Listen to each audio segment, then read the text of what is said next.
warahmatullahi wabarakatuh dan selamat petang pemirsa TVRI Sulawesi Tengah Media Pemersatu Bangsa. Saya kembali hadir untuk program Dialog Publik bersama saya Julius Efrain. Pemirsa, kurang lebih 60 menit ke depan hingga pukul 7 malam nanti kami akan membahas penyelenggaraan Pilkada serentak 2020, pengawasannya khususnya di tengah pandemi COVID-19. Pemirsa, 270 daerah siap melakukan kontestasi di Pilkada serentak yang akan digelar pada 9 Desember 2020. 9 pemilihan terletak ataupun juga terdapat di Provinsi Sulawesi Tengah. Provinsi, kemudian juga 7 kabupaten dan 1 akan memilih wali kota dan wakil wali kota Palu. Seperti apakah kemudian pengawasan yang akan terus dilakukan oleh pihak-pihak penyelenggara? Karena kita sering mengetahui bersama bahwa di tengah pandemi COVID-19 ada hal-hal baru yang kemudian akan diatur menyangkut tentang keselamatan dan juga kesehatan baik dari pihak penyelenggara, dari peserta pemilih begitu, ataupun juga dari masyarakat yang kemudian akan menggunakan vote day-nya pada 9 Desember 2020 mendatang. Bagaimana kemudian Bawaslu dan juga KPU Sulawesi Tengah menjamin bahwa tidak akan adanya klaster-klaster penyebaran COVID-19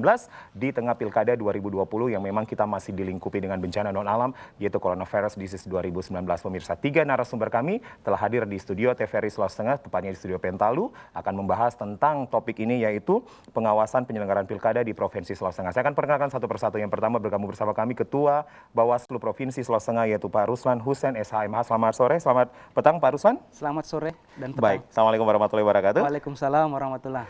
Pak Tanwir Lamaming, SS, Ketua KPU Sulawesi Tengah pun juga hadir. Pak Tanwir, selamat petang Pak Tanwir. Selamat petang.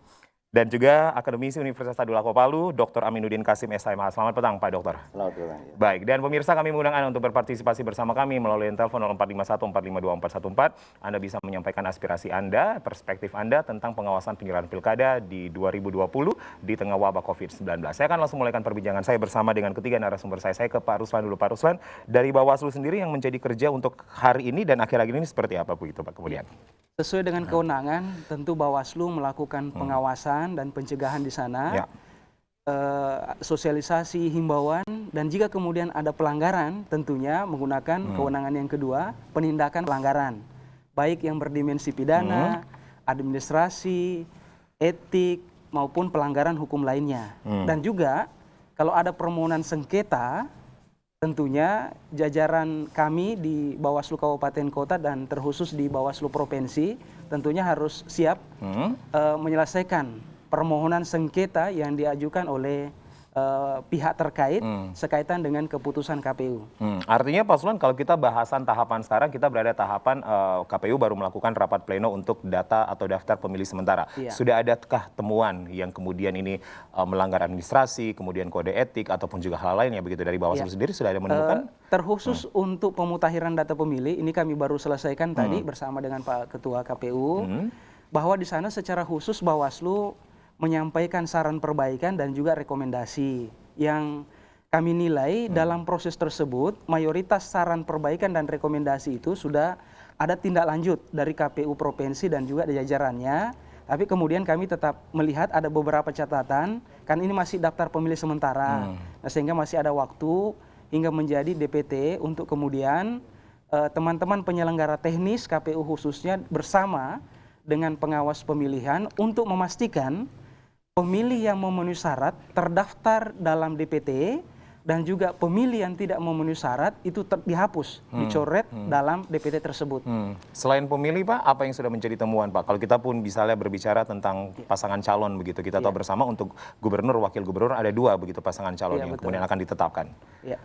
Kalau terkait dengan tahapan pencalonan, hasil pengawasan Bawaslu, bahwa untuk syarat pencalonan itu semuanya memenuhi syarat, terkhusus untuk syarat calon memang ada beberapa item yang masih tidak memenuhi syarat. Tapi kan ada waktu, dalam rentang waktu tertentu untuk kemudian pasangan calon yang bersangkutan di Provinsi Sulawesi Tengah untuk memenuhi syarat calon yang belum memenuhi syarat tersebut.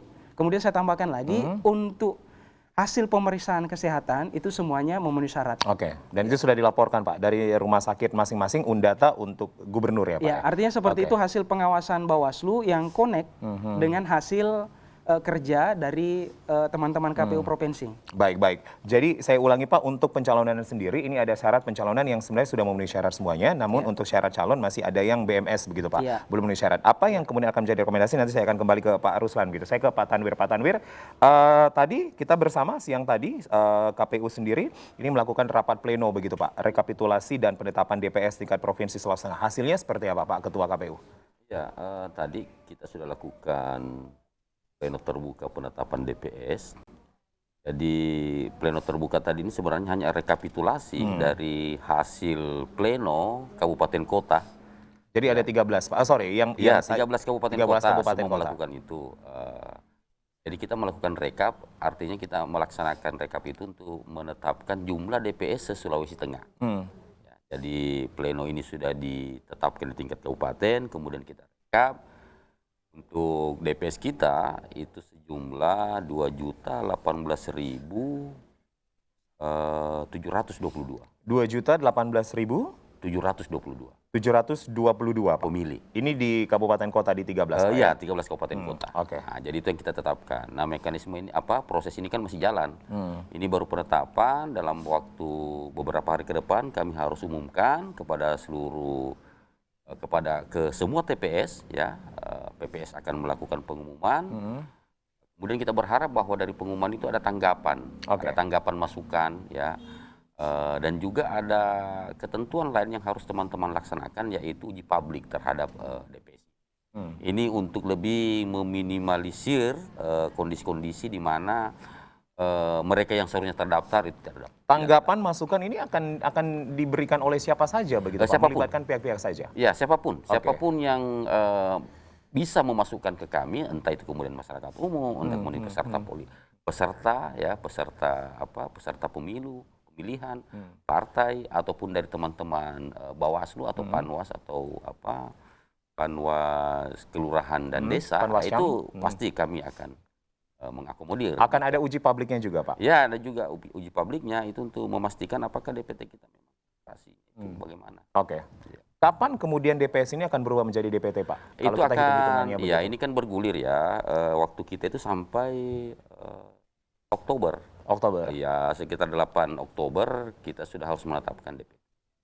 Baik, Pak Ruslan, saya akan masih fokus begitu Pak untuk DPS Pak. Artinya akan ada tahapan masukan begitu, ada uji publik yang kemudian bisa melibatkan seluruh pihak termasuk masyarakat. Apa yang akan menjadi pengawasan ketika ini dilakukan gitu dari Bawaslu sendiri Pak? Hingga ada akurasi data nantinya di Oktober.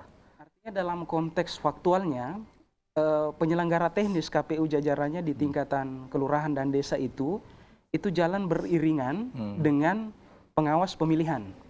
Walaupun misalnya dalam beberapa hal tertentu, jajaran Bawaslu karena jumlahnya yang minim itu mengadakan audit coklit terkait dengan ketepatan prosedur. Apakah prosedur mekanisme coklit itu sudah dilakukan sesuai dengan ketentuan? Misalnya ini ketentuannya, ditempeli stiker, harus petugasnya datang langsung, tidak bisa diwakili dan seterusnya. Jadi dalam proses itu, manakala ada proses yang terlanggar atau tidak diindahkan, maka dalam hal ini pengawas kami itu memberikan saran perbaikan. Ya, saran perbaikan yang kami harapannya dalam kesempatan pertama itu segera ditindaklanjuti oleh KPU dan jajarannya. Tapi kalau kemudian ada keadaan tertentu saran perbaikan tadi urung tidak dilaksanakan, maka kami tindak lanjuti dengan rekomendasi pelanggaran administrasi. Kalau itu tingkatannya tentu lebih kuat lagi, wajib untuk dilaksanakan oleh KPU dan atau jajarannya. Namun saya percaya KPU akan melakukan itu Pak. Iya. Begitu ya Pak Tanwir ya? Pastilah, karena kan namanya juga rekomendasi, ada kewajiban kami untuk melaksanakan. Pak Tanwir, tadi disampaikan Pak Ruslan, kita pindah sekarang begitu Pak, untuk pencalonan. Jadi ada syarat pencalonan yang memenuhi syarat, namun untuk syarat calon masih ada item-item yang BMS begitu Pak. Iya. KPU menemukannya di poin-poin mana sih Pak? Ya, sebenarnya lebih pada administratif saja ya. Administratif misalnya saja. ada legalisir misalnya, misalnya dari pajak ya yang belum lengkap, sisa melengkapi saja. Dan kalau dari pencermatan kita sih dari verifikasi itu semuanya tidak pada kategori yang Yang berat. berat ya saya kira. Oke. Mungkin teman-teman tim bakal pasangan calon ini malah sudah memperbaiki semua ya. Karena Tahapan perbaikan akan diakhiri hingga kapan, Pak? ya mungkin 1-2 hari ke depan. 1-2 hari ke ya, depan. karena kita ada verifikasi lagi dari hasil perbaikan itu. Oke. Ya. Untuk kesehatan dari dua pasangan calon yang kemudian akan bertarung pun juga sudah masuk begitu, Pak? Sudah kemarin sudah diserahkan dari Ketua IDI ya, dari Rumah Sakit Data kan, untuk provinsi sudah diserahkan, untuk 7 kabupaten sudah diserahkan, dan 1 kota juga sudah diserahkan. Alhamdulillah secara keseluruhan dari 27 pasangan calon yang ada di tengah ya, termasuk kita untuk provinsi calon gubernur, semua memenuhi syarat. Semua memenuhi syarat. Baik, saya pindah ke Pak Dokter. Pak Dokter, kita sudah langsung bahas di 2 pokok begitu, Pak. Kita bahas DPS yang masih ada akurasi datanya nanti akan diperbaiki, akan menuju ke DPT. Yang kemudian kedua adalah syarat calon begitu, Pak, yang masih ada belum memenuhi syarat, namun sudah ditegaskan oleh Pak Tanwir, ini bukan hal yang berat, ini masih menjadi hal yang ringan, mungkin 1-2 hari akan dilengkapi begitu. Dari Pak Dokter sebagai pengamat atau akademisi UNTAD, seperti apa kemudian melihat hal ini berjalan dengan lancar, Pak? Daftar pemilih sementara adalah memang salah satu esensi dari pemilu. Mau disebut pemilu ada tiang-tiang penyangga. Itu harus ada DPT yang prosesnya mulai DPS, ya harus ada tata cara pemilihan. Nah khusus dan ada beberapa lagi itu yang tiang-tiang penyangga yang disebut pemilu. Tidak lengkap disebut pemilu kalau tidak ada pemilih. Betul. Oleh karena itu, mengapa penting DPS itu harus diteliti betul ya keabsahannya, dan Bawaslu harus masuk itu. Ini karena berkaitan dengan hak konstitusional orang untuk memilih. Jadi undang-undang menetapkan bahwa setiap orang berhak untuk memilih, karena hak memilih itu bagian dari hak asasi manusia. Tapi bisa jadi orang berhak memilih menurut aturan perundang-undangan, tapi tidak terdaftar di dalam DPT. Nah, oleh karena itu sebelum ditetapkan DPT yang tetap itu prosesnya harus diperbaiki terus mulai dari PS. Karena itu terkait dengan orang mau pergi di bilik suara. Saya dari perspektif akademisi, orang pergi di bilik suara itu adalah sebuah mekanisme kontrak sosial antara dia dengan calon yang akan dia pilih 5 tahun ke depan. Jadi dia menitipkan kedaulatannya di bilik suara siapa. Tapi bisa jadi tidak terpenuhi itu hanya karena dia tidak terdaftar di DPT. Oleh karena itu kalau tidak salah itu nanti Bawaslu akan ada formulir yang namanya apakah dulu surat pemberitahuan memilih, surat C6 ya, Pak, ya? panggilan memilih C6 itu. Nah, itu dia bagian dari proses tadi. Tidak akan mungkin kan muncul itu kalau tidak soal DPS ini tidak disempurnakan sampai di DPT. Oleh karena itu menurut saya dari perspektif demokrasi, dari perspektif hak asasi manusia, betapa ya terutama dari perspektif pemilu, ya tentu masalah orang bisa memilih menggunakan hak pilihnya tentu harus dulu dijamin ada kepastian bahwa dia terdaftar sebagai warga negara yang berhak memilih. Pak Dokter, ada satu kajian yang mengatakan bahwa isu krusial ini memang terletak di DPS dan DPT begitu, Pak. Anda setuju kemudian kalau dikatakan isu soal yang ini sangat soal penting? mulai karena klasik. Karena setelah DPS itu kan dinamis, ya. Kadang-kadang kan belum terpantau semua oleh teman-teman di jajaran pemilu. Karena itu misalnya ada orang yang meninggal, tapi ya kan yang tidak bisa, tidak mungkin dah itu. Ada orang yang tidak berhak memilih. Undang-undang sudah membatasi beberapa warga masyarakat yang tidak bisa menggunakan hak pilihnya, misalnya temporary. Nah, pengalaman-pengalaman sebelumnya, hal-hal seperti itu, orang seperti itu masih ada muncul. Ini adalah pembersihan itu ya. Ya, kira-kira begitu. Dan KPU dan Bawaslu akan terus memantau begitu, Pak, untuk DPS dan DPT nantinya, Pak Ruslan. Ya, memang jadi tugas dan Jadi tugas dan kewajiban tanggung kami. jawab. Oke, baik. Kita berharap semoga akurasi data nanti akan ada begitu, Pak, di Oktober begitu. Oke, Pak Ruslan, Bawaslu baru-baru saja, maksud saya, itu mengeluarkan indeks kerawanan pemilu IKP begitu, Pak. Iya. Dan kemudian ini sudah diberitakan juga bahwa posisi Sulawesi Tengah itu ada di tingkatan kedua, Pak. Iya. 81, sekian persen begitu, Pak. Iya. Di bawah Sulawesi Utara. Apa yang menjadi konsiderannya, Pak, sehingga kemudian Sulteng ini menjadi posisi kedua rawannya? Iya. Pertama kami melihat IKP itu selalu benar. IKP selalu benar, Iya. Pak. Alasannya seperti begini. Kalau kemudian itu tidak terjadi, berarti memang sudah ada langkah antisipasi. terkait dengan mengatasi kerawanan tersebut. Tapi kalau kemudian benar-benar terjadi, ya memang karena sejak awal sudah di-warning. Kita dalam posisi tingkat kerawanan urutan kedua, pilkada provinsi yang di seluruh Indonesia. Nah, tentunya di sana ada indikatornya terkait dengan kontestasi, partisipasi, dan juga aspek sosial politik yang kemudian semuanya diramu dalam bentuk angka-angka sehingga muncul indeks tersebut. Seperti itu. Jadi akhirnya kita arti kontestasi, kemudian juga aspirasi begitu Pak. Iya, partisipasi. Partisipasi ini memang menjadi poin yang kemudian dinilai sehingga mengakibatkan kita ada di posisi yang kedua begitu. Dan ini sudah disampaikan ke KPU Pak. Ya, sudah disampaikan dalam rilis, karena itu penelitiannya Bawaslu RI, semua lembaga negara termasuk KPU yang terlibat dalam penyelenggaraan kontestasi dan menaruh perhatian terhadap pilkada, tentunya sudah kami sampaikan melalui Bawaslu RI. Oke, Pak Tanwir, KPU juga sudah menerima rekomendasi ini Pak dari Bawaslu. Responnya. Ya, saya kira bukan dalam bentuk rekomendasi ya, hanya dalam bentuk penyampaian bahwa kerawanan Sulawesi Tengah. Tapi bagi kami itu tidak ada masalah. Tidak ada masalah, Pak. Mau urut berapa, semua tahapan kita ini rawan. Rawan terhadap pelanggaran. Kalau kita breakdown gitu Pak, item per item, di mana yang paling rawan Pak? Kalau sebenarnya kita bicara yang agak kontestasi, sedikit rawan partisipasi. itu mungkin pertama ya, yang tadi kita bicarakan, daftar pemilih tetap. Ini kan persoalan Itu masih klasik. menjadi isu kerawanan Pak? Ya, rawannya itu ya banyak yang kemudian tidak terdata, banyak kemudian yang memiliki hak tidak terdaftar.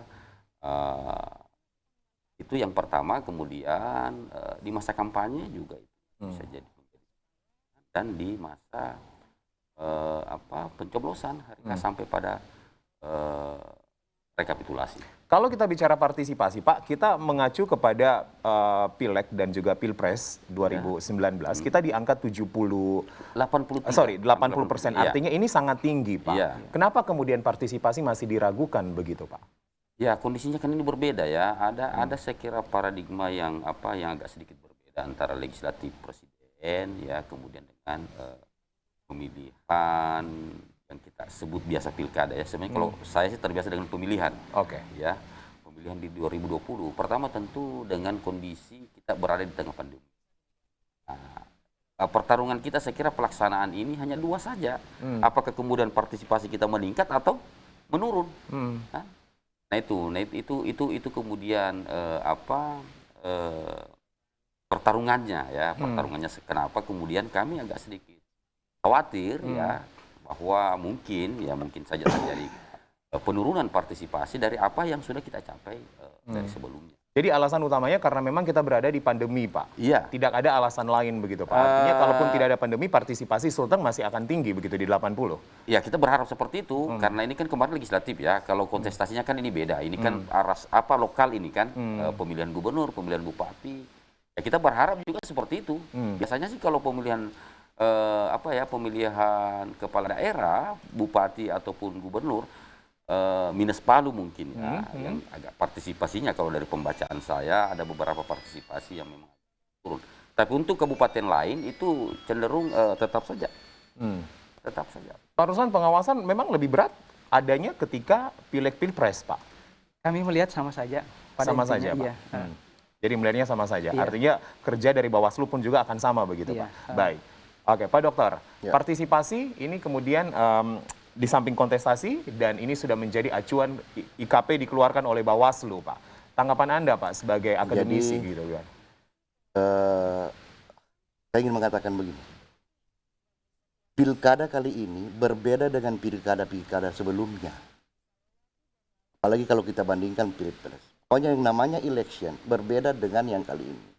Kita berada di dalam situasi di mana ada pandemi COVID.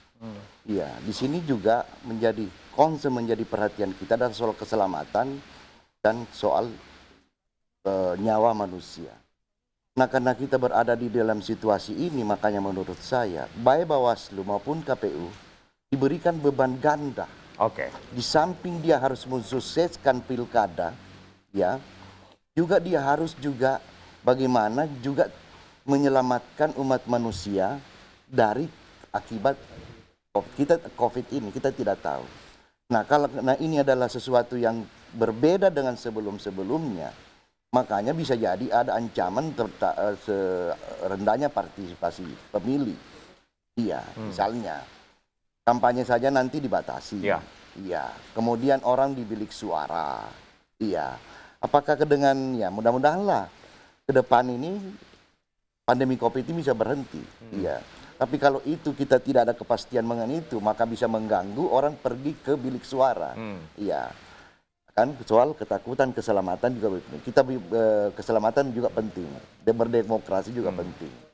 Oleh karena itu seperti benar yang dikatakan oleh Pak Ketua KPU tadi, bahwa ini kita di samping harus juga menggunakan jalan proses sesuai dengan tahapan, tapi juga harus bisa memastikan bahwa semua tahapan itu menggunakan standar protokol kesehatan. Baik. Iya. Nah, itu yang mungkin. Tapi bagaimana bisa memastikan itu? Banyak pertanyaan yang bisa muncul di situ. Siapa yang harus menyediakan? Bertanggung jawab. Iya, menyediakan itu. Iya, mungkin itu ditanya sama KPU.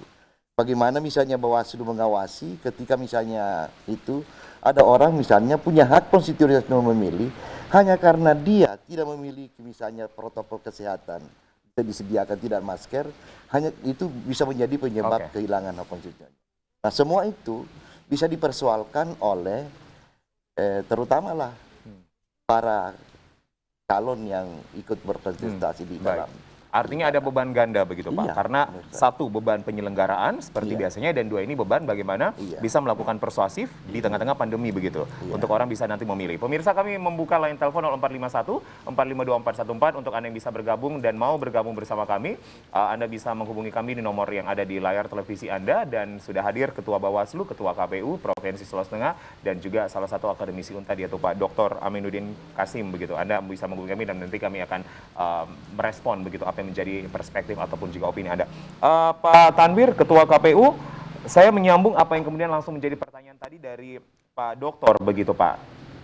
Semua hal yang berkaitan dengan sarana, prasarana, khususnya nanti juga di TPS, itu pun juga sudah disiapkan dari KPU Pak. Kalau kita bicara prokes, protokol kesehatan COVID Pak. Iya, semua disiapkan oleh kami, sudah siap untuk itu, sebab kita kan ada juga stimulan dari dana APBN, penyiapan APD, alat pelindung diri bagi teman-teman sampai pada bahkan sampai pada pemilih. Jadi nanti di TPS kita siapkan masker ya, siapa tahu ada datang pemilih yang tidak menggunakan masker, kita akan beri masker. Tentu sekali lagi bahwa kesepakatan pelaksanaan tahapan di tengah pandemi ini kan memang syaratnya itu adalah melakukan atau melaksanakan protokol COVID. Jadi semua tahapan memang harus dipastikan itu menggunakan protokol COVID. Oke, Pak Tanwir, kita sering melihat begitu di semua sosmed, medsos punya KPU begitu Pak. Ada dua item yang penting, keselamatan dan kesehatan Pak begitu. Hingga saat ini dua pokok penting ini masih terus begitu Pak. Artinya masih berjalan dengan baik begitu. Iya, alhamdulillah. Artinya kan begini, sebenarnya ada satu evaluasi kita yang paling mudah kita lihat. Kemarin kan selesai tahapan coklik. Tahapan coklik kan kemarin itu dimulai dari tanggal 15 Juli kalau tidak salah sampai Dan berjalan dengan baik Pak. itu sudah berjalan, dan sampai sekarang kita tidak menemukan ataupun mendapat laporan ada kemudian teman-teman misalnya ad hoc di bawah yang sakit atau kemudian terjangkit misalnya ya, seperti terjangkit corona seperti itu. Padahal pekerjaan mereka ini kan rawan sekali. Karena kenapa? Rawan door to door. Oke. Dari rumah ke rumah. Tapi alhamdulillah ini kan bisa berjalan, bisa lakukan dengan mengedepankan tetap ya keselamatan kerja para penyelenggara. Oke. Simulasi sudah dilakukan Pak Tanwir khusus Sulawesi Tengah atau Palu begitu Pak? Kita baru rencanakan, sebab ini baru dilakukan oleh KPU RI untuk simulasi pemungutan suara. Insya Allah kita akan melakukan itu dan berkolaborasi dengan teman-teman KPU Palu. Oke, kapan kira-kira simulasi akan dilakukan? Mungkin 1-2 minggu ke depan, sebab kita juga menunggu petunjuk teknis terkait dengan Baik. TPS. Oke, Pak Ruslan, Ketua Bawaslu. Protokol kesehatan, keselamatan, dan kesehatan baik dari penyelenggara, kemudian juga peserta calon begitu, ke kepala daerah dan juga masyarakat, ini memang menjadi penting begitu Pak. Bawaslu sejauh ini pengawasan terhadap dua hal ini seperti apa Pak? Ya, tentunya aspek protokol kesehatan ini karena dia sudah berwujud juga dalam bentuk peraturan, maka wajib bagi Bawaslu dan jajarannya untuk mengawasi juga pelaksanaannya. Nah, bentuk pengawasannya bisa dalam bentuk ada himbauan, anjuran, saran perbaikan. Nah, tapi tolong kita lihat dulu konteks bentuk pelanggarannya. Perlu kita ketahui bahwa terkait dengan pelanggaran hukum protokol kesehatan itu tidak ada dalam undang-undang pilkada. Oke. Adanya itu adalah di peraturan hukum PKPU. lainnya di luar undang-undang pilkada. Nah, betul, memang ada di dalam peraturan teknis KPU Oke. terkait dengan penerapan protokol kesehatan di semua tahapan penyelenggaraan pilkada tahun ini. Nah, tapi perlu saya jelaskan, ketika kemudian ada konteks pelanggarannya itu, terutama misalnya dilakukan oleh pasangan calon, berarti subjek hukumnya pasangan calon, sesuai dengan kewenangan Bawaslu, Bawaslu hanya berwenang memberikan rekomendasi ke KPU. Untuk KPU memberikan teguran atau peringatan kepada peserta pemilihan yang bersangkutan. Lalu selain itu, apakah hanya itu bisanya Bawaslu? Bagaimana dengan aspek pidana? Karena ini diatur di luar undang-undang pilkada yang berdimensi pidana yang saya sebutkan tadi, ada diatur di dalam undang-undang karantina kesehatan, ada diatur dalam undang-undang wabah, dan seterusnya. Berarti dia masuk kategori pidana umum. Pidana umum. Nah, kalau dia pidana umum, berarti Bawaslu hanya bisa memberikan rekomendasi, penerusan rekomendasi pelanggaran hukum lainnya ke instansi berwenang. Berarti kalau aspek pidana umumnya, berarti ke pihak kepolisian. Terus kemudian, karena kita juga sudah memiliki peraturan daerah, terkhusus dalam hal ini peraturan gubernur, maka aspek lainnya adalah bisa rekomendasinya ke pemerintah daerah, CQ, Kasatpol PP, untuk kemudian tindak lanjut penegakan hukum sesuai dengan peraturan daerah. Intinya, kalau kemudian ada laporan atau temuan, tentunya kami tidak bisa melakukan pembiaran. Kami akan tindak lanjuti sesuai aturan. Kalau pelanggaran administrasi, kami serahkan ke KPU. Kalau pelanggaran pidana, kami serahkan ke pihak kepolisian. Kalau pelanggaran peraturan gubernur, kami serahkan ke Satpol PP. Eksekusinya bukan di Bawaslu, tapi ada di instansi Jadi lain. Bawaslu memang hanya melakukan pengawasan dan kemudian nanti akan eksekusi itu ada di berbagai pihak begitu Pak Ruslan. Tapi sejauh ini Anda melihat bahwa memang semua tahapan ini masih sangat patuh begitu Pak kepada protokol kesehatan. Tadi Pak Tanwir mengatakan coklit saja akhirnya berjalan dengan baik, Bu. Walaupun sistemnya adalah door to door begitu. Intinya kami apresiasi kesadaran semua stakeholder. Dalam hal ini terkhusus kepatuhan penyelenggara, kemudian juga mekanisme koordinasi pemerintah daerah, gugus tugas, dan juga pihak keamanan TNI Polri untuk kemudian terus gencar melakukan himbauan kepada para pihak terkhusus peserta pemilihan juga, termasuk penyelenggara sendiri, untuk kemudian mematuhi protokol kesehatan dalam tahapan penyelenggaraan pilkada. Baik, pemirsa 0451 452414, kami buka bagi Anda yang ingin bergabung bersama kami di Dialog Publik kali ini. Pak Tanwir, coklit Anda sampaikan berjalan dengan baik begitu Pak, dan kemudian tidak memunculkan klaster baru Pak begitu. Namun ketika kita melihat kemarin adanya deklarasi, itu masa sangat berkumpul Pak. Kita pun juga belum mengetahui ada klasternya di sana begitu Pak. Walaupun yang datang ke KPU memang hanya sedikit, namun di lapangan begitu banyak. Ini memang bukan tugas KPU begitu Pak. Iya. Ketika ada masa berkerumun di lapangan. Namun bagaimana kemudian KPU bisa menghimbau Pak? Karena kita akan masuk tahapan kampanye selanjutnya begitu Pak Tanwir. Saya kira komunikasi kami dengan teman-teman tim bakal pasangan calon, ya khususnya partai ya, itu apa istilahnya intensif, terutama untuk mensosialisasikan itu. Ya, dari jauh-jauh hari kami sudah ingatkan, ya, misalnya pada saat pencalonan tidak boleh arak-arakan, tidak boleh batasi.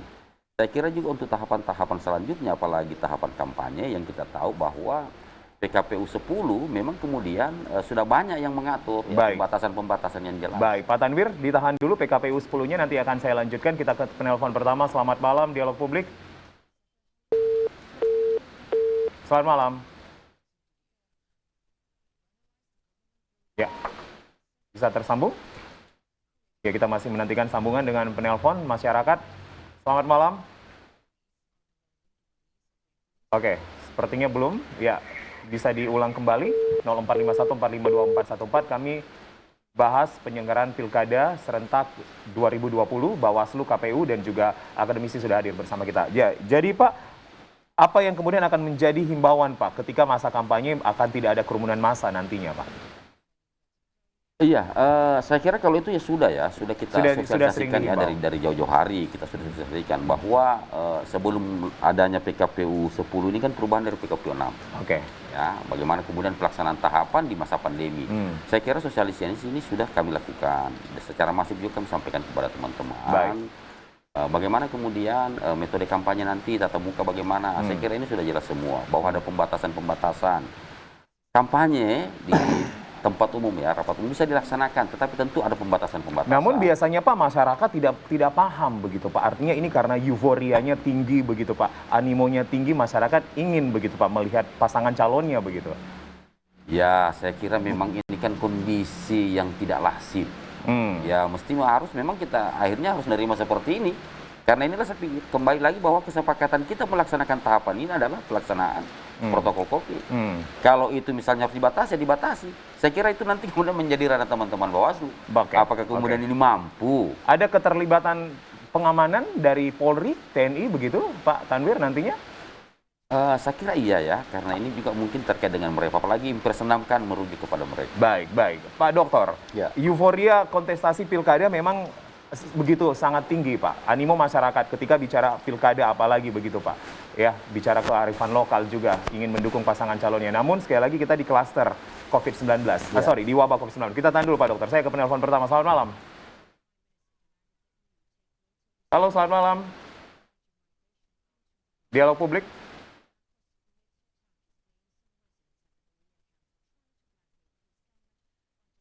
Dialog publik, ya sepertinya ada sedikit gangguan komunikasi kami bersama dengan masyarakat, bisa dilakukan perbaikan teman-teman subkontrol.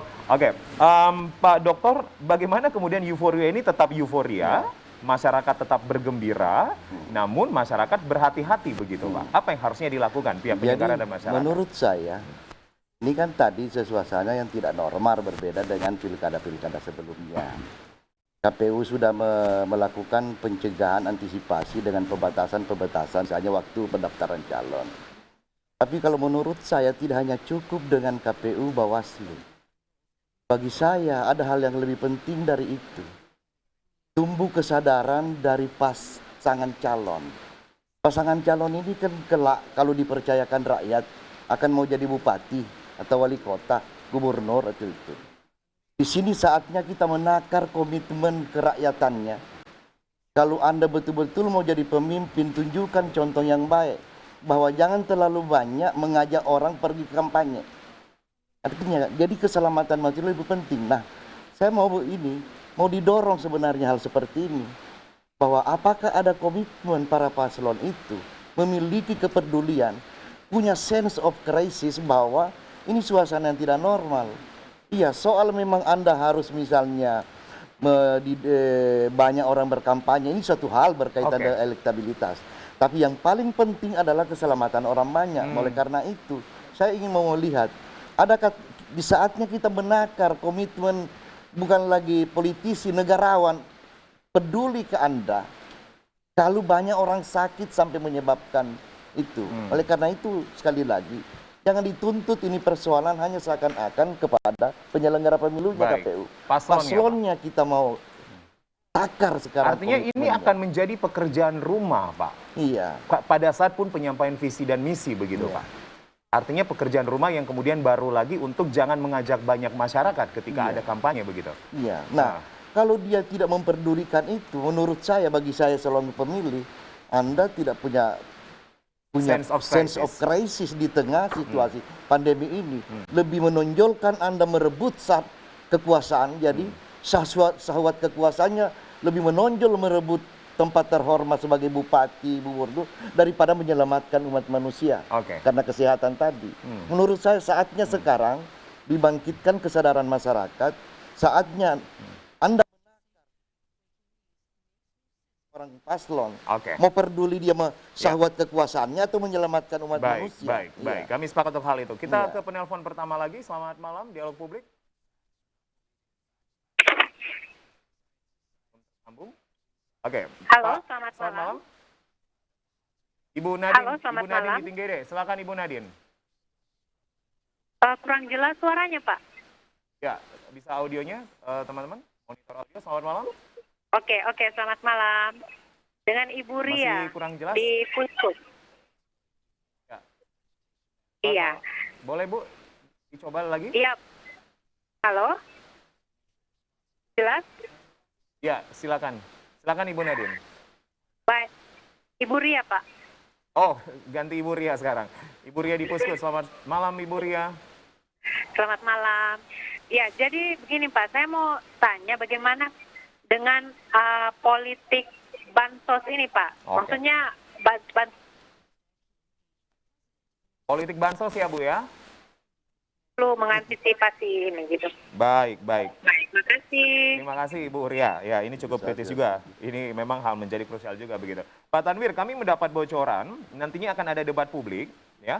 Dan salah satu topik yang akan diangkat ini sudah disampaikan pasaran begitu Pak, bersama Pak Dewa ya di dialog kami terakhir. Akan ada topik tentang bagaimana kemudian mengatasi pandemi, Pak. Iya, Iya, benar Pak. betul.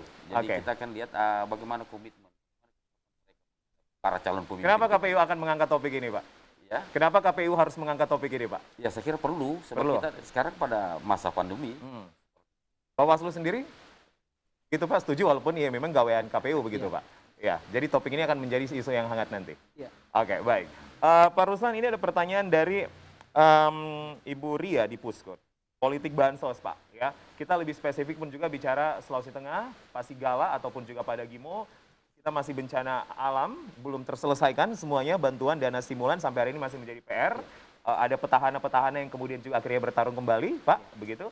Ditambah bencana non alam lagi, banyaknya BLT, bansos pun juga yang kemudian harusnya disalurkan dan belum tersalurkan. Akankah ini dipolitisasi nantinya Pak dalam kampanye? Pengawasannya seperti apa Pak Ruslan?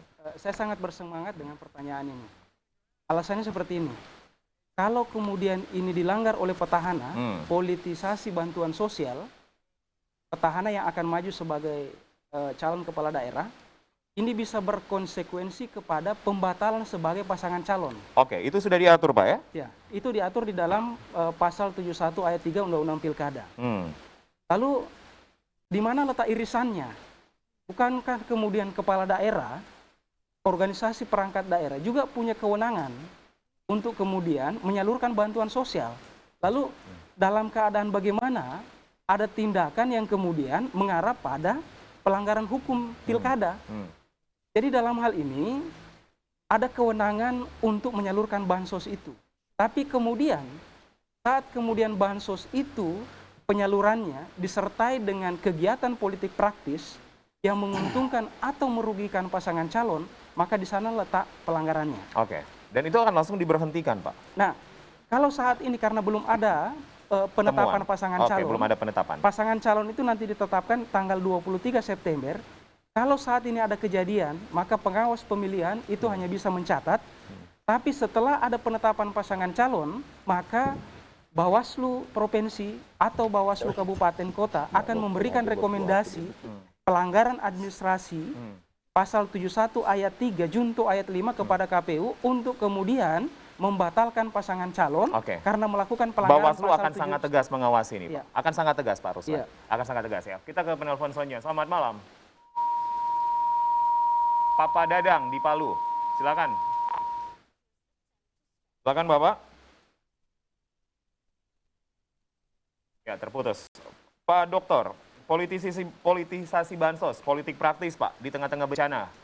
Masih 2 tahun lalu alam, setahun ini adalah bencana non alam Pak. Akankah ini akan sangat menjadi hal-hal yang begitu mencuat nantinya Pak? Beda situasinya ketika kemarin habis gempa dan tsunami. Kemarin juga itu susah dibedakan yang mana bantuan kemanusiaan, yang mana bagi-bagi uang.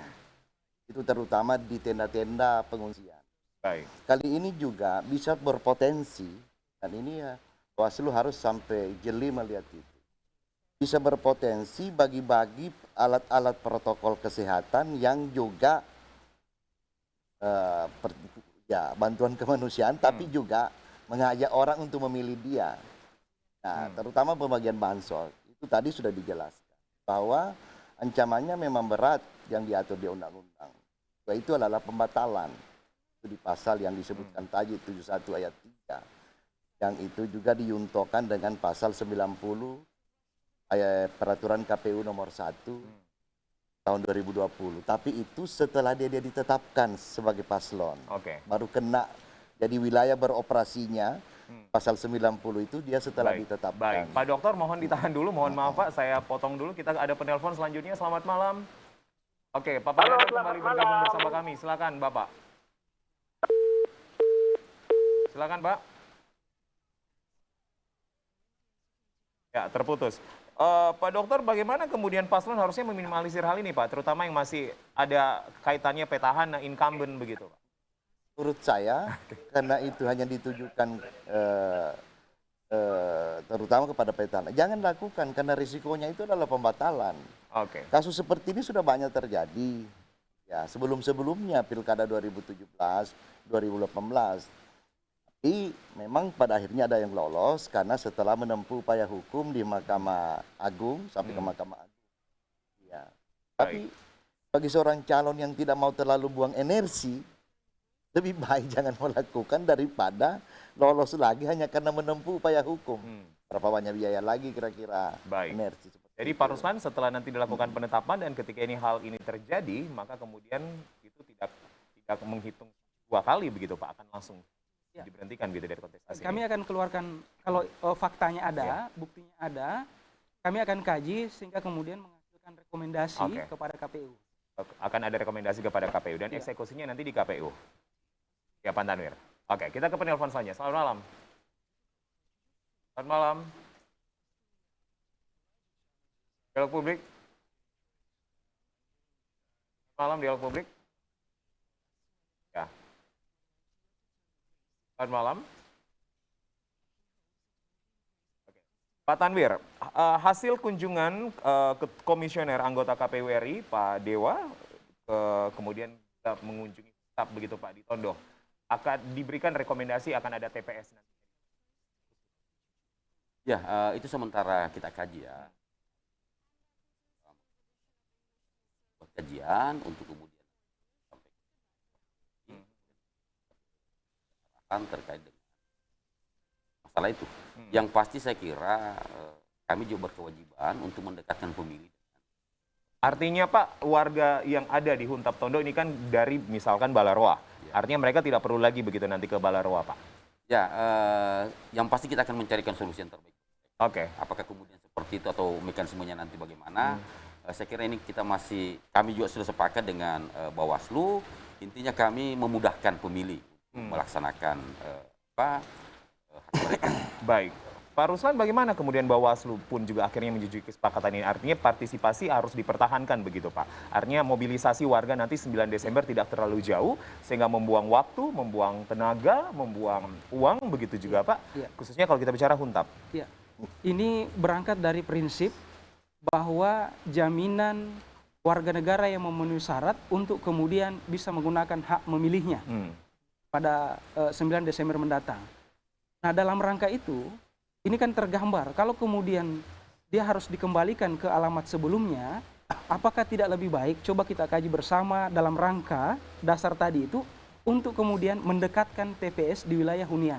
Tapi dalam hal ini sekali lagi kita menunggu peraturan teknisnya, SOP-nya, kemudian juga kita terus mengkaji terkait dengan hal tersebut. Memang sih dalam hal ini akan sangat mudah kalau kemudian pemilih tersebut itu item alamatnya dalam item identitas kependudukan itu mau merubah. Tapi kan kemudian itu kami temui di lapangan tidak mau merubah itu. Karena sangat terkait dengan aspek misalnya keberlanjutan bantuan dan seterusnya. Tapi Bawaslu setuju tetap memilih di Huntap saja atau setuju kemudian bisa dimobilisasi, difasilitasi untuk memilih di daerah asal begitu Pak? Tentunya kami harus kaji dulu, melihat dulu. Tapi kalau dasar prinsipnya seperti yang saya sebutkan tadi. Oke. Pak Dokter, kira-kira mana yang lebih baik Pak? Khususnya kalau kita bicara saudara-saudara kita yang masih di Huntap dan Huntara. Prinsipnya saya setuju dengan mereka. Prinsip dasarnya adalah keterpenuhan hak asasinya orang untuk bisa memilih. Dengan menyediakan TPS yang paling mudah berarti sudah terpenuhan HAM-HAM di bidang politik. Cuma yang jadi soal yang perlu dipikirkan adalah soal administrasinya pemilih ini. Karena tadi didata by name, by address. Itu saja yang perlu dikerjakan, dipersiapkan oleh KPU. Oke, kita Itu akan aja. menunggu rekomendasi begitu Pak Tanwir Iya, dari KPU nanti yang akan mengeluarkan SOP-nya begitu. 0451452414 kami masih memiliki 5 menit waktu ke depan. Anda yang ingin bergabung bersama kami masih buka kembali begitu. Pak Ruslan, isu yang kemudian juga tidak kalah penting adalah isu netralitas ASN. Namun kita ke penelpon dulu. Selamat malam. Selamat malam. Halo, Ya, selamat malam. Bapak di mana Bapak? Dengan siapa? Sigit di Mongon City. Pak Sigit, langsung Pak Sigit. Singkat padat Pak Sigit, apa yang menjadi pertanyaannya atau opininya Pak? Ya, begini Pak. Kami mahasiswa Palu ini, kalau kita ini sebenarnya sangat mendukung ini penyelenggara maupun Bawaslu maupun KPU. Cuma kami ini bingung kan karena kayak di Donggala, tiba-tiba sementara penyelenggaraan PSBB diterapkan. Sedangkan kita ini mau melapor atau mau apa dan kita dibatasi. Nah itu kan kami dari mahasiswa mau tahu bagaimana caranya kami supaya bisa melapor ke Bawaslu supaya aman kami ke TPS begitu. Baik, jadi ada info Donggala melakukan PSBB Pak ya, Pak Sigit. Saya dengarnya di berita itu Oke, zona merah di sana. baik, karena ada beberapa penambahan kasus yang cukup tinggi. Terima kasih Pak Sigit. Terima kasih Pak Sigit. Ya, ini KPU apa Bawaslu nih? Pak Tanwir. Pak Tanwir, gimana kemudian Pak dengan COVID yang trennya ini masih naik terus Pak? Donggala ya kita tahu bersama kemarin beberapa hari ada beberapa kasus 4 kalau saya tidak salah Pak. Iya. Ketika ada pembatasan sosial Pak, apa yang harus dilakukan KPU? Ya, saya kira ya kita kan tidak ada lagi langkah mundur ya. Tahapan Ya. tetap harus jalan. Ya, meskipun dengan kondisi, ya itu artinya itu kondisi terburuk ya. Ya, Yang pasti kita tetap melaksanakan itu dan tentu sekali lagi memang penerapan protokol COVID ini harus ketika ada masyarakat yang takut Pak, gimana KPU melakukan persuasi Pak? Jangan takut, tetap pakai masker, tetap ada prokesnya begitu? Iya, saya kira yang paling penting itu ya gunakan masker, jaga jarak, cuci Ya. tangan, ya. KPU terus optimis Pak ya? Iya, ya karena kan begini ya, kami punya 73.000 lebih. Kalau kita kalkulasi dari PPDP kemarin sampai KPPS nanti, personil kami, Iya, sebenarnya kan menjadi duta kesehatan Pak, baik. ya untuk pencegahan COVID. Baik, dan selalu dilakukan rapid test Iya. kalau saya tidak salah secara Iya. berkala ya. Iya. Oke, saya kembali ke pertanyaan saya ke Pak Ruslan. Pak Ruslan, isu ASN Pak di Toli-Toli baru saja pun juga hadir tadi di Sulawesi Tengah hari ini. Di berita kami ada yang kemudian 3 ASN yang sudah dilaporkan karena adanya politik praktis Pak. Bawaslu bagaimana mengawasi netralitas Iya. ASN, TNI, Polri Pak untuk kontestasi yang sengit di 2020 ini? Terkhusus untuk ASN, saat ini sudah 51 kasus yang terpenuhi unsur pelanggarannya, Sulteng Pak ya? ya, sehingga kemudian Bawaslu Provinsi dan atau Bawaslu Kabupaten Kota sudah menyampaikan rekomendasi ke Komisi ASN di Jakarta. Oke. Atas 51 kasus tersebut, sudah ada sejumlah 21 kasus yang ditindaklanjuti oleh Komisi ASN untuk memberikan sanksi kepada pegawai ASN yang bersangkutan. Itu macam-macam. Ada yang sanksi moral dan ada hukuman disiplin sedang sesuai Oke. dengan PP 53. Perlu kami sampaikan dalam hal ini bahwa sering dipersalahkan. Ini Bawaslu kewenangan apa melakukan penindakan pelanggaran ASN ini? Kita lihat dalam undang-undang, Bawaslu punya kewenangan untuk kemudian mengawasi pihak-pihak termasuk dalam hal ini konteks ASN, termasuk tadi TNI Polri, ketika kemudian melanggar asas netralitasnya dalam penyelenggaraan pemilihan kepala daerah. Dalam hal ini sering dipersalahkan. Kemudian yang berikutnya, pengawas pemilihan tidak bisa tinggal diam ketika kemudian ada pelanggaran nyata terjadi. Dalam deklarasi, ada seorang pegawai ASN datang ke sana. Oke. Kalau kemudian dibiarkan saja oleh pengawas pemilihan tanpa melakukan tindakan apa-apa, pada hakikatnya pengawas pemilihan tidak layak duduk di situ. Oke. Karena dia membiarkan pelanggaran Baik. terjadi. Baik, jadi ada 51 kasus tadi dan sudah ada 20-an yang 21 yang sudah tindak lanjut. sudah diambil Iya. tindak lanjutnya. Oke, Pak Dokter. Dari akademisi sendiri Pak, ASN bagaimana menjaga netralitas Pak Dokter? Ini persoalan ASN ini memang ada aturannya memang. Ya. Iya, soal netral kita bisa mendukung. Tapi sebenarnya ini lebih juga bukan cuma persoalan yang hukum tok semata, Baik, tapi baik. soal etika. Etika. Nah ini kalau dibiarkan oleh Lebih Bawaslu, singkat, maaf Pak Dokter, lebih singkat lagi. Lebih singkat Pak, maaf. Ya, Iya. itu. Jadi selain hukum ini juga soal etika. Soal etika. Ya, tidak elok rasanya kalau sebagai ASN ikut-ikut juga misalnya like misalnya ikut kampanye. Kira-kira melalui gitu. sosmed Pak, Iya. karena sosmed ini akan sangat pun juga dipantau begitu terus Pak ya, head speech ataupun juga berita hoax, termasuk juga like itu pun juga ada aturannya nanti. Kita akan bahas nanti mungkin saja dalam dialog kami. Terima kasih Pak Ruslan, Ketua Bawaslu, terima kasih Pak Tanwir, Ketua KPU, terima kasih Pak Dr. Aminuddin Kasim, Akademisi Untan Palu, dan pemirsa, marilah bersama kita mengawal penyelenggaraan Pilkada serentak 2020. Tidak hanya menjadi tanggung jawab dari pihak-pihak penyelenggara, namun menjadi tanggung jawab dari kita masyarakat Sulawesi Tengah khususnya. Terima kasih, semoga dialog ini bermanfaat untuk Anda. Kita akan bergabung bersama TVRI Nasional untuk program selanjutnya. Saya Jurus Efrain pamit. Assalamualaikum warahmatullahi wabarakatuh. Selamat malam, sampai jumpa.